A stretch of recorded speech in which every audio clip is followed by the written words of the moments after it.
Mr. Premadasa, welcome to WION. Thank you for having me. G7 countries have announced their own infrastructure plan now in response to China's Belt and Road Initiative. How do you assess this initiative, and where do you think Sri Lanka fits here? Do you think Sri Lanka should consider joining an effort like this? Whatever the economic, trade and development plans that are initiated and enunciated abroad, when Sri Lanka decides on embarking on a development voyage, we have to ensure that such development projects and programs promotes efficiency, promotes the efficacious nature of such acts, promotes the reduction of indebtedness, promotes internal economic prosperity. If obtaining such assistance improves Sri Lanka's macroeconomic indicators, such as improving the employment levels,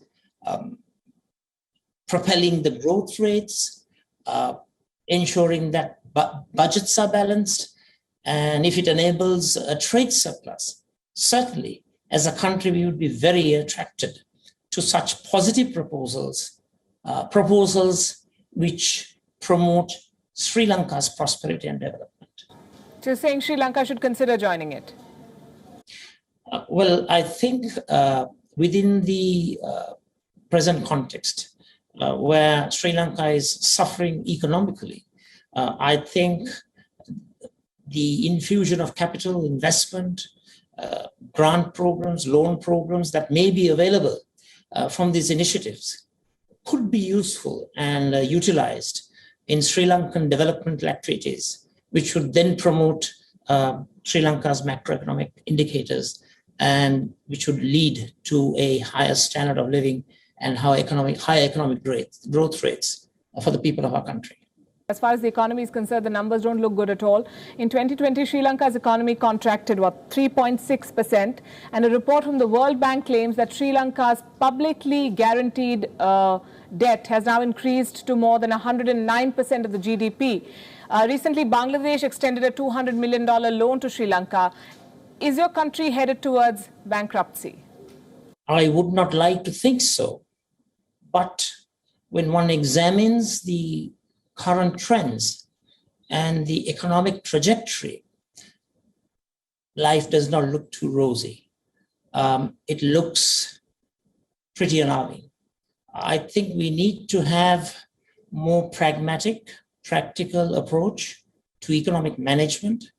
And I hope the relevant authorities have a change of course and try to think anew in a unique manner when it comes to economic management. And one of the fallouts of the economic crisis is China's increasing influence. Last month, the Sri Lankan government decided to go ahead with a controversial $1.4 billion Colombo Port City project that will be funded by the Chinese. Is Sri Lanka sinking further into China's grip and the debt trap? Well, Sri Lanka is a proud nation state. We, as a people, we are proud of our culture. We are proud of our multiculturalism. We are proud of our heritage. We are proud of our history. And as Sri Lankans, we would never, ever be keen on being subjugated to any other state or non-state actor. Basically speaking, Sri Lankans don't like international interference, whether it's from a particular political bloc or from an individual nation state. We sacredly protect our country's political independence, territorial integrity, sovereignty, and unitary character. And we as a country, we want to stand up our own feet. We have the self-discipline, we have the capability, and we have the strength as a people to stand up on our own feet.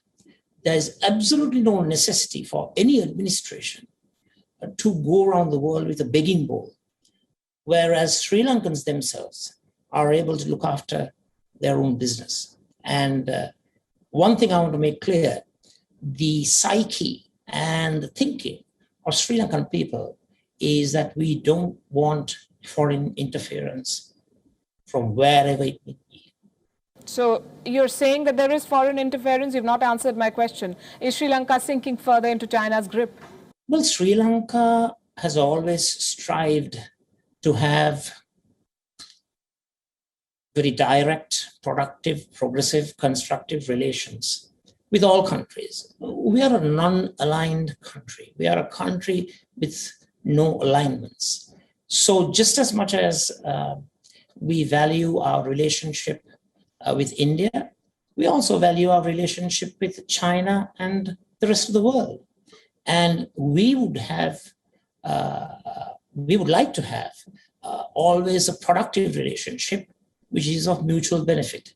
And more and more, what we see is Sri Lanka's internal national agenda being decided by external factors. And as Sri Lankans, we don't like it.